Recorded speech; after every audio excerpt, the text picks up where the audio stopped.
Maseret Shavuot, Daf Tetvav. On va commencer 2 lignes avant la fin du Daf d'avant. On reprend en fait le sujet qu'on a vu dans la Mishnah, que de quelle façon on rendait Kadosh la Hazara. C'est-à-dire qu'on construisait la Hazara pour lui donner le sac d'Usha, de façon à ce que par exemple quelqu'un qui rentre tamé dans la Hazara, il sera Chayav Korban, etc. Maintenant, de quelle façon on rendait Kadosh pour instaurer la Kedusha de la Hazara? Alors là, on a vu dans la Mishnah qu'il y a besoin de plusieurs choses. Il y a besoin de plusieurs choses qui rendent Kadosh la Hazara. Quelles étaient les choses qu'on a vues dans la Mishnah? Il faut le roi, il faut le prophète, il faut les Urim Vetumim, il faut le Sanhedrin de 71 Dayanim, c'est-à-dire le grand Sanhedrin, il faut le 2 Todot, 2 Korban Toda, que la Gemara va expliquer ce que ça veut dire. Il faut Shir, des chansons des Lévi'im, il faut le Bedin, il faut le Bedin, tout cela il passe dans la Hazara, et de cette façon-là, et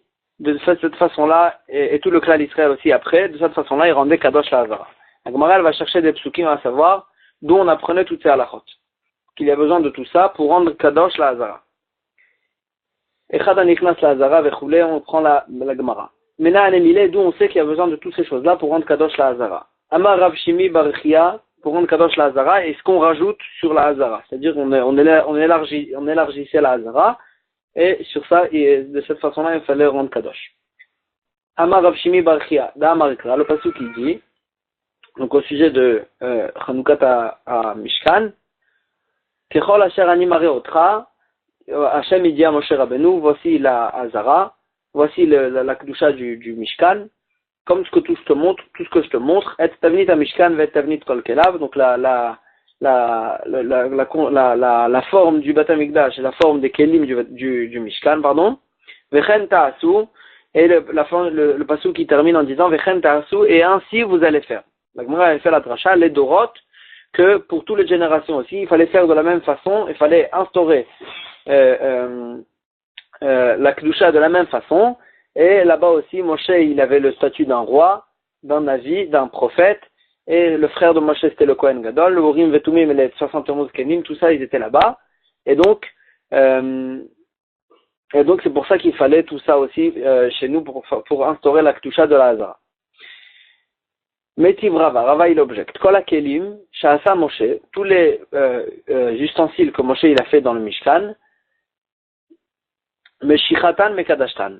Donc Moshe il a oint, en fait on faisait avec l'huile d'onction, Moshe il a oint tous les kelim, et de cette façon-là, c'est ça qui les a rendus kadosh. Mikan Vaelach, après, donc pas de la génération de Moshe, dans la génération d'après, Avodatan Mechanartan. C'est non pas, on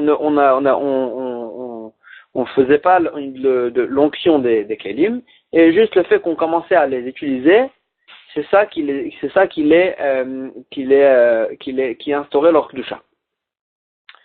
Ve'amai, la Gemara elle pose la question, pourquoi là-bas on voit que ça a changé avec les générations? La façon de rendre kadosh les kelim, elle a changé. Venema, on n'a qu'à dire vechentas ou les dorot, on n'a qu'à dire que le pasuk qui dit vechentas ou et ainsi vous allez faire, ça vient nous apprendre que pour toutes les générations aussi, il fallait le faire de la même façon qu'au départ. Agman a dit, Sha'ane Atam là-bas c'est différent, dans Amarkra, le passage qui dit, Vaïm Shechem, et Moshe il les a ouin, les Kelim, Vaï Kadosh Otam, et il les a rendus Kadosh. Otam Bimshicha, le passage qui dit, Vaï Kadosh Otam, à eux il les a rendus Kadosh. Otam Bimshicha, Velo le Dorot Bimshicha, que ces Kelim. Donc la première fois, chez Moshe Rabbeinu, il fallait les oindre, Velo les Dorot Bimshicha, mais pour les générations, il n'y avait pas besoin de faire Meshicha. Emma, la Gemara elle dit peut-être que je vais te repousser la dracha. Otam Bemeshicha, la première fois il fallait les oindre, c'est que de cette façon-là qu'on pouvait les rendre kadosh, les dorot. Mais pour les générations, o Bemeshicha, o Beavoda, on peut les rendre kadosh ou bien en faisant l'onction sur les kelim, ou bien en commençant à les utiliser pour la avoda, pour le service. Donc comment tu peux dire que pour les générations c'est l'onction elle faisait pas l'effet de la kedusha. Hein? Amar Rav Papa il dit le pasuk il dit Asher yeshartu bam bakodesh donc les kelim qu'on va servir avec eux dans le Kodesh, dans le Mishkan. Tlaan akatuv beshirut, le pasuk il a fait dépendre leur kedusha dans le service. Donc le service il fait la kedusha et non pas l'onction. Agma dit ashta de katava chamana ashari shartu otam la mali. Donc pourquoi on a eu besoin, donc Agma elle pose la question, donc maintenant déjà j'ai une dracha qui nous dit que la kedusha elle dépend du service. Alors pourquoi j'ai besoin de la première dracha qu'on a fait au départ, qu'on a déduit du fait que le pasuk qui dit ashari shartu otam, on a dit que otam, que la première fois, la première génération, c'était là-bas que qu'on faisait l'onction, mais dans la génération d'après on faisait pas l'onction. La mali. Pourquoi j'ai besoin de cette dracha? J'ai déjà la dracha qui nous dit que la kedusha elle dépend du service. Agmara dit ilo katava chamana otam, si le pasuk, si on n'avait pas la première dracha, on a dit otam, que eux on faisait l'onction, ava amina hane ou debe meshicha, c'est que la première génération que cela on faisait l'onction, les dorot, bemeshicha ou beavoda, mais pour les générations d'après, il fallait non seulement la meshicha, non seulement l'onction, mais aussi le service, da'akatav. Parce que le pasuk qui nous dit vechentasu, c'est-à-dire qu'on peut pas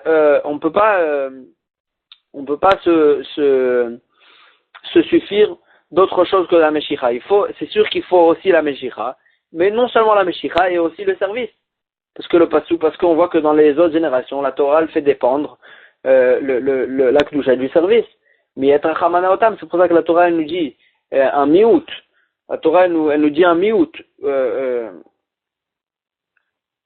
Otam, le mot otam, il vient nous exclure en fait que c'est que cette fois-ci qu'il y avait besoin de la meshicha, mais pour les dorot be meshicha, otam be meshicha, que la première fois il y avait besoin de faire l'onction, vélo le dorot be meshicha, et non pas dans les générations d'après il n'y avait pas besoin de faire meshicha, et donc il y aura besoin de faire que le service, et c'est que de cette façon-là qu'il va devenir kadosh. Il n'y a pas besoin de faire les deux, et meshicha et avoda.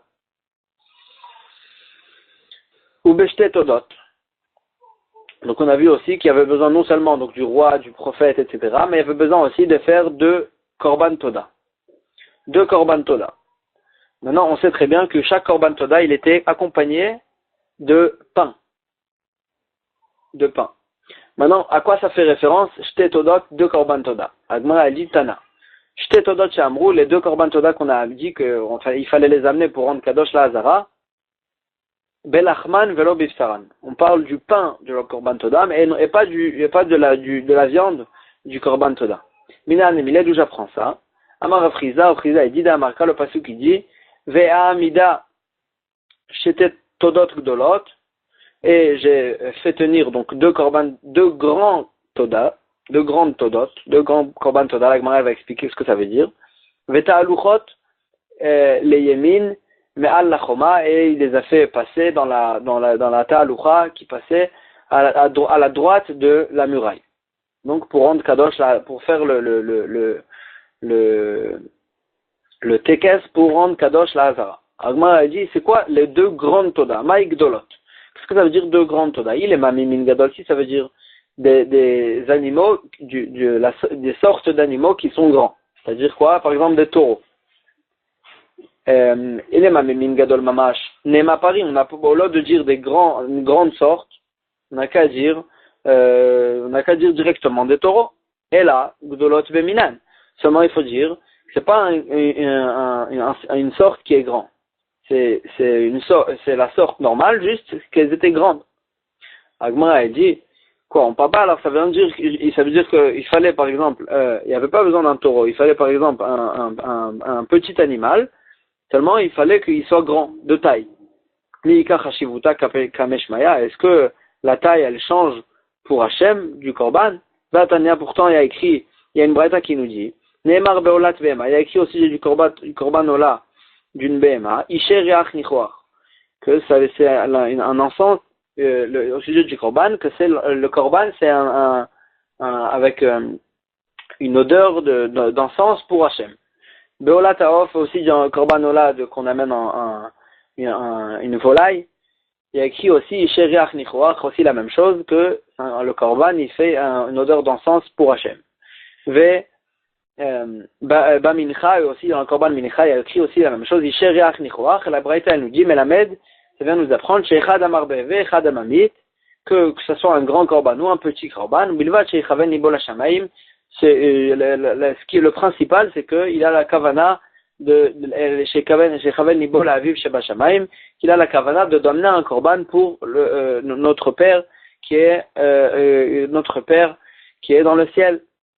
Donc on voit bien que la taille elle change rien, mais comment tu peux me dire que c'est une sorte normale, sauf qu'il fallait amener d'une grande taille. Et là, qu'est-ce que ça veut dire grande toda? Et la gdola sheba todot. Ça veut dire la grande chose qu'il y avait dans le korban toda. C'est quoi la grande chose? Umayniu chametz. C'est les chalotes de chametz qui accompagnaient le korban toda, qu'ils étaient grandes. Pourquoi? Parce qu'on sait très bien qu'il y avait et des chalotes de chametz et des chalotes de matzah, et les grandes chalotes c'était des chalotes de chametz, parce que les chalotes de chametz, elles étaient beaucoup plus grandes que les chalotes de matzah. D'où on sait que les chalotes de chametz, elles étaient beaucoup plus grandes que les chalotes de matzah. D'Etnan, comme ce qui est écrit dans la Mishnah, Hatoda Aitaba, le korban Toda, on l'amenait, min chamesh sein, de 5 sein, donc c'est Yerushalmiot, c'est une mesure de 5 sein Yerushalmiot, Shem Shesh Midbariot, qui sont égales à 6 sein du désert. Donc 5 séim de Yerushalayim, c'était égal à 6 séim du désert. Shem Shte Ephot, qui sont égales à la mesure de 2 Ephot. 2 Ephot, c'est 2 Isaron.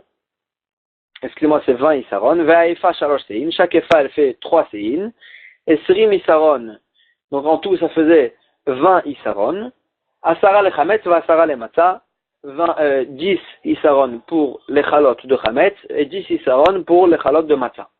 Ou be matzah shalosh minim, et dans la matzah, les chalotes de matzah, on les séparait en 3 sortes, comme le passou qui nous dit, Mefourage, qu'il y avait 3 sortes de chalotes qu'on amenait de matzah, une qui était mélangée avec de l'huile, une qui était ouin avec de l'huile, et une qui était frite. En tous les cas, il y avait 3 sortes de massa et il y avait 3 sortes de massa.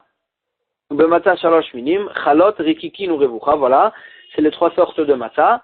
Et alors que dans les chalotes de chametz, il y avait une seule sorte, c'est-à-dire que pour une chala de chametz, il y avait 3 chalotes de matzah, c'est-à-dire une chalot de chametz, elle est égale à 3 chalotes de matzah, c'est-à-dire que les chalotes de chametz, elles étaient beaucoup plus grandes que les chalotes de matzah.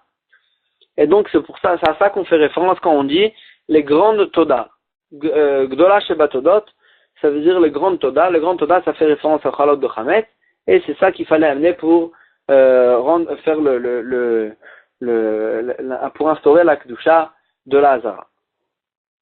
Amar Rabbi Bar Chama, Rabbi Bar Chama dit, Ena Hazara mitkadeshet ela beshiare mincha, la Hazara, on rend kadosh la Hazara seulement si on amène dans la Hazara les restes du korban mincha. Maïta Ama, donc quelle est la raison? Que Yerushalayim, comme la kedusha de Yerushalayim. Ma Yerushalayim, de la même manière que la kedusha de Yerushalayim, davar anechal ba mekacha, quelque chose qu'on devait manger que dans Yerushalayim, et si à un moment on le mangeait dans Yerushalayim, c'est ça qui instaurait la kedusha dans Yerushalayim. Af Hazara, aussi la même chose pour la Hazara, davar anechal ba mekacha, quelque chose qu'on devait manger que dans la Hazara, c'est ça qui rendait kadosh quand on l'amenait dans la Hazara. Donc c'est qu'est-ce qui était mangé dans la Hazara, c'est les restes de la mincha. Donc c'est pour ça que Rabbi Bar Chama dit que la Hazara, on la rend kadosh en mangeant dedans, en amenant dans la Hazara les restes du korban mincha. Moi, elle pose la question, Altu lachmet toda be Hazara milo mitachle, les pains du korban toda, est-ce qu'on les mangeait pas dans la Hazara? On les mangeait aussi dans la Hazara. Donc pourquoi tu me dis qu'on rendait kadosh la Hazara en amenant les restes du korban mincha? On peut amener aussi les pains du korban toda. Et là, seulement Agma dit Ki Yerushalayim. Il faut en faire un rapport avec Yerushalayim. Comme Yerushalayim. Ma Yerushalayim davar anechal ba veyotse mimena nifsal. De la même manière que du Yerushalayim, on le rend kadosh en ramenant quelque chose qu'on devait manger dans Yerushalayim, et que si ça sort de Yerushalayim, ça devient pas soul. Af Hazara, de la même aussi la Hazara, il fallait ramener quelque chose Davar chalba va yote mimena nifsal, il fallait ramener quelque chose dans la hazara, qu'il fallait le manger dans la hazara, et que s'il sort de la hazara, il devient pasoul. Et donc, ça fait référence au reste de la mincha, que si on le sort en dehors de la hazara, il devient pasoul. Ce qui n'est pas le cas de l'achmetoda, que même si on le sort en dehors de la hazara, on peut le manger aussi en dehors de la hazara, et donc ça ne devient pas pasoul, et donc c'est pas cette chose-là qui va donner la kedusha à la hazara. Moi, elle pose la question, si tu fais une véritable référence, si Yerushalayim, la kedusha de Yerushalayim, c'est une véritable référence pour toi, Imale Alan Chametz, Afkan Chametz, si c'est comme ça, de la même manière que Yerushalayim, on le rend kadosh en amenant quelque chose dans Yerushalayim qui est Chametz, Afkan Chametz aussi pour la hazara, il faudrait ramener quelque chose qui est Chametz. Or la mincha, c'était pas du Chametz. Le reste de la mincha que tu dis qu'il fallait amener pour rendre kadosh, c'est pas du Chametz. La Gemara pose la question. La Gemara elle dit d'accord, Vétis verra, réfléchis. Mincha Chametz, Mika, est-ce qu'il y a une mincha, une korban mincha qui était Chametz? Il n'y a pas. Et donc s'il n'y a pas de korban mincha qui est Chametz, alors il n'y a pas la possibilité. Donc ramener le reste du korban mincha habituel qui n'est pas Chametz. Et c'est tout, c'est ça la seule possibilité qu'on a. Agmara elle dit, Vechitema de machmitz leu le shiraim. Peut-être qu'on va prendre le korban mincha, le reste du korban mincha, qui n'était pas chametz, et on va le rendre chametz. Il va rendre chametz le reste de la korban mincha, on met kadosh beou. Et avec ça, il va rendre kadosh la hazara. Comme ça, on a gagné la ressemblance avec Yerushalayim, qu'il fallait quelque chose qui soit chametz pour rendre kadosh. Mais active, pourtant il y a écrit dans le pasuk, lo te'afeh chametz chelkam. Tu ne pourras pas cuire une partie de korban d'une partie du mincha, du korban mincha. Va ma Resh Lakish, et Resh Lakish il dit afilu chelkam lo te'afeh chametz. Même une partie de la mincha, tu ne pourras pas les cuire en tant que chametz. Et donc même les restes du korban mincha, on ne pourra pas le rendre chametz. Donc il n'y a pas de possibilité de rendre chametz le reste de la korban mincha. Moi, la Gemara elle dit almalo. Quoi, il n'y a pas de possibilité on n'a pas trouvé un chametz qu'on pouvait le manger dans la hazara. Efshar, de mekadesh beshte alechem. On peut utiliser, rendre kadosh la hazara en amenant dans la hazara shte alechem, be'atzeret, les deux pains qu'on ramenait dans Chaga Atzeret, à Shavuot. Dans Chaga Atzeret. Gmara a dit que ça, c'était deux pains de chametz. Donc avec ça, on pouvait, rendre kadosh la hazara. On a trouvé un cas de chametz qu'on pouvait amener dans la hazara, et grâce à ça on pourrait faire la ressemblance entièrement avec Yerushalayim, que ça devenait chametz, avec ça on allait rendre kadosh la hazara.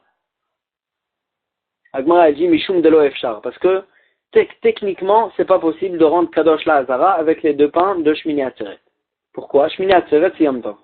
Donc, Echinavit, comment on va faire? Mivneyem et Etmol, on va construire la Hazara depuis la veille, c'est-à-dire avant Yom Tov, Venikachem et Etmol, et on va le rendre Kadosh aussi avant Yom Tov. Agmara dit, Jte alechem, beshchitat kvasim ou dekaché. Les deux pains qu'on ramenait à Atzeret, ils deviennent Kadosh qu'en moment où on fait la shrita des moutons. Et donc, avant de faire la shrita des moutons, on les faisait pendant Yom Tov. Donc avant Yom Tov, il n'y a pas de kedusha dans les deux pains. Et donc on ne peut pas rendre kadosh la hazara grâce à ces deux pains avant Yom Tov. Agmara dit là, qu'est-ce qui reste comme possibilité? Nivneyem et etmol, venikache aïdna, on va construire la hazara à la veille, et on va rendre kadosh, on va la rendre kadosh que pendant Yom Tov. Au moment où on amène les jetés à l'echem, quand on fait la shrita du mouton. Agmara dit, bainan kiddush beshat abinyan. Il faut rendre kadosh au moment où on construit. Or là, ce ne sera pas au même jour, ça ne sera pas le même jour, le même moment, donc c'est pas une possibilité. Et moi, il dit qu'est-ce qu'il reste? Nivneye beyom tov, on a qu'à le construire la hazara pendant Yom Tov, venikache beyom tov, et on le rendra kadosh aussi pendant Yom Tov. Agmara a dit, en binyan mikdash, doche Yom Tov, le construire le Beth HaMikdash, c'est une melacha, et cette melacha ne repousse pas le Yom Tov. Nish beken avatar achi venivneye, on a qu'à laisser un petit peu de korban toda. On n'a qu'à laisser un petit peu de jeté alechem, de deux pains, pour après Yom Tov, et le jour d'après Yom Tov, et le jour d'après Yom Tov, on va construire la Hazara, et on va rendre Kadosh avec le reste des deux pains de Yom Tov. Agmar a dit, c'est impossible aussi. Pourquoi? Ifselele belina. C'est devenu pasoul, les deux pains de Yom Tov, s'ils ont passé la nuit d'après Yom Tov, ils sont devenus pasoul parce qu'ils ont passé la nuit. Ma qu'est-ce qui reste? Nivneye mimaale yoma. On n'a qu'à construire le Beth Amikdash, la Hazara, Erev Yom Tov, Veneshayer Bapurte, et on laisse un peu de la Hazara qui ne soit pas construit. De'ad de Kadish Yoma, que dès le moment où il rentre le Yom Tov, les altars Nigmere Venikache, on laisse une pierre, dès qu'il rentre Yom Tov, tout de suite, on rajoute cette pierre, et Nigmere Venikache, et à ce moment-là, on va rendre Kadosh aussi la Hazara avec les deux pains. Agmara, elle dit, En binyan, En binyan bet hamikdash balayla. En binyan bet hamikdash balayla. Excusez-moi, je me suis trompé. L'Agmara, elle dit, on n'a qu'à, l'Agmara, elle propose qu'on n'a qu'à, Nivneye mimaale yoma. On n'a qu'à construire le Bet Amikdash, la Hazara, Erev Yom Tov. Veneshayer Bapurte, on laisse une pierre à rajouter, que ça soit pas fini la construction. Dead de Kadish Yoma, les altars, Nigmere Venikache, parce que, et on va attendre la fin du Chag, la fin du Yom Tov, et à ce moment-là, directement, on rajoute une pierre, et à ce moment-là, Nigmere Venikache, on rendra Kadosh avant que la nuit elle tombe sur, avant que la nuit elle passe sur le Shte Alechem de Moutsaï Yom Tov. Elle dit, on ne peut pas construire pendant la nuit, et donc on ne peut pas finir la construction aussi la nuit de Moutsaï Yom Tov. Comme ce qu'il a dit à Abaye, dont on sait qu'on ne peut pas construire le Beth Amikdash pendant la nuit, chez Nehemar, comme ce qu'il a écrit dans le Pasuk, où Veyom Akimat Mishkan, et le jour où il a construit le Mishkan, Bayom Mekimo, on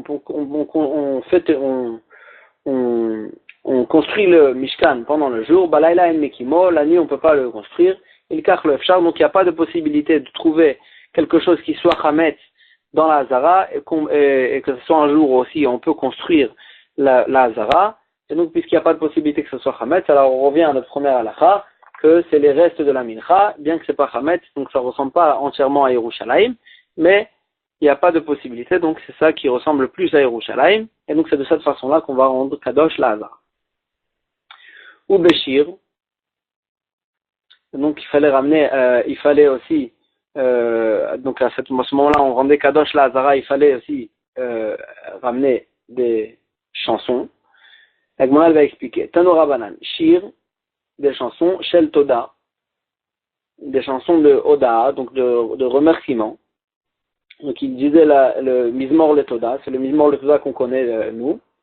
Des Kinorot ou Benevalim ou Betzalzelim, donc c'est avec des violons, avec des harpes et des instruments. Alkol Pina ou Pina, à chaque coin de la Hazara, Alkol Even Gdola Shek Yerushalayim, et sur chaque grande pierre de Yerushalayim. Et il faisait des Mizmorim de Mizmor le Toda. Veomer, et il disait, Aromimcha Hashem Kidilitani, donc c'est le Mizmor de Aromimcha Hashem Kidilitani, on remercie Hashem qui nous a sorti des problèmes. Veshir Shel Pgaim, et le shir des Pgaim, ça fait référence au Yoshev Beseter Elyon, que Moshe il a dit aussi au moment où il a fait le Mishkan. Ve'ashamrim shir shel Negaim, il y en a qui disaient que ça fait référence au shir des Negaim, c'est un autre Mizmor. D'Irtiv, comme c'est écrit dans le Pasuk, Venega lo ikrav be'aolecha, c'est le même Mizmor, en fait, c'est juste, on l'appelait, c'est le Mizmor de Yoshev Beseter Elyon, il y en avait qui l'appelaient le Mizmor, le shir des Pgaim, il y en avait qui l'appelaient le shir des Negaim. Mande Amar des Negaim, ceux qui l'appelaient le shir des Negaim, D'Irtiv, Venega lo ikrav be'aolecha, parce que dans le Mizmor il y a écrit Venega lo ikrav be'aolecha, et des Negaim, ils vont pas venir chez toi. Mande Amar Pgaim, celui qui l'appelait des Pgaim, d'Irtiv, comme ce qu'il y a écrit dans le Pasuk, qui Paul Mitidra Elef, ils vont tomber à côté de toi 1000 personnes, c'est-à-dire ça fait référence au problème, au Pugaïm, que c'est le fait qu'il tombe à nos côtés, il tombe à nos côtés 1000 personnes. Ve Omer, et le pasuk là-bas dans le Mizmor, il disait, Yoshev Beseter Elyon, donc ça fait référence à Akadosh Baruch Hu, qui est assis Beseter Elyon, Betzel Shaka Itlonan, Ad ki ata Hashem marsi, donc jusqu'à la fin du Mizmor, ki ata Hashem marsi, Elyon Tamtam Onecha, Hashem tu es notre ombre, Elyon Tamtam Onecha, pas notre ombre, excusez-moi, tu es notre marsi, ce qui nous recouvre, Elyon Tamtam Onecha, tu es Elyon dans les cieux, Vechoser Veomer Mizmor le David Bevochon Pnei Shalom Beno. Et avant on disait aussi le Mizmor de ce Mizmor de David Bevochon Pnei Shalom Beno, où David Amelech il se sauve de Avshalom. Hashem Marabut Sarai, c'est la suite donc du pasuk. Ad jusqu'à la fin du Mizmor, Hashem Yeshua Lamecha Birchatecha Sela, que Hashem il sauve le clan d'Israël et il nous amène la bracha. Il nous amène la bracha, et on va continuer encore un peu. Rabbi Yoshua ben Levi Amar Lehu Lehanekrai, Rabbi Yoshua ben Levi, il disait en fait ces psukim qu'on vient de dire, Vegane, donc avant de dormir, il disait ces psukim là, et pour être sauvé en fait des pgaïm de la nuit, des problèmes de la nuit. Echi Avidachi, la Gemara pose la question, comment il utilisait des psukim pour en fait se sauver des Pgaïm. Ve'amar Rabbi Yoshua ben Levi, pourtant lui-même il disait, Asur litrapot b'divrei Torah, on n'a pas le droit de se guérir avec les paroles de la Torah. Agmara dit, lehagen shane, pour se protéger, c'est différent. On n'a pas le droit de se guérir, mais on a le droit de se protéger. Ve'la ki amar Asur, Ve'la ki amar Asur deikamaka. Seulement, donc c'est-à-dire que quand on n'a pas le droit de se guérir, c'est que quand il y a déjà une maca sur nous, quand on a déjà une plaie, et là on veut se guérir avec des paroles de Torah. Parce que là il a dit Rabbi Yoshua ben Levi qu'on n'a pas le droit. Ideika maka, asur vetulo, si on a déjà une maca et on veut se guérir avec des paroles de la Torah, c'est qu'il y a une interdiction. Ve'atnan, pourtant on a vu dans une braïta, dans une mishnah, lochesh ala maka, celui qui dit des paroles sur une plaie pour en fait se guérir. C'est comme de la magie comme ça. Donc c'est pas qu'une interdiction, c'est qu'il ne perd sa part au olam haba. Alors on a dit Aïtmarala, sur ça on a vu Amar Rabbi Yochanan il nous a dit Berokek Shanu. Là-bas on parle que quand est-ce qu'il n'a pas de chelek l'olam haba, c'est quand il crache en fait c'est cette façon qu'ils faisaient leur traloued, il crache sur la plaie et c'est une sorte de magie il parle et il dit des choses sur la magie, que là, de cette façon-là, c'est mamash. Les fiches el mazkirim shem shamayim ala rekika, parce qu'on ne peut pas dire le nom d'Hachem sur une rekika, sur une kracha, que c'est pour ça que le lamaba, il perd sa part au lamaba, mais si c'est juste mais si c'est juste il dit des psukim sur sa plaie, alors là c'est une interdiction, mais c'est pas qu'il perd sa parole là-bas. Et sur ça la Gemara a dit que quand même s'il n'y a pas encore de plaie, il veut juste se protéger, là il n'y a même pas d'interdiction et on a le droit. Et c'est pour ça que Rabbi Yoshua ben Levi, avant d'aller dormir, il disait les psukim qu'on a vu avant pour se protéger des mauvais pgaïm qu'il peut y avoir pendant la nuit. On va s'arrêter ici. Chazak u'Baruch.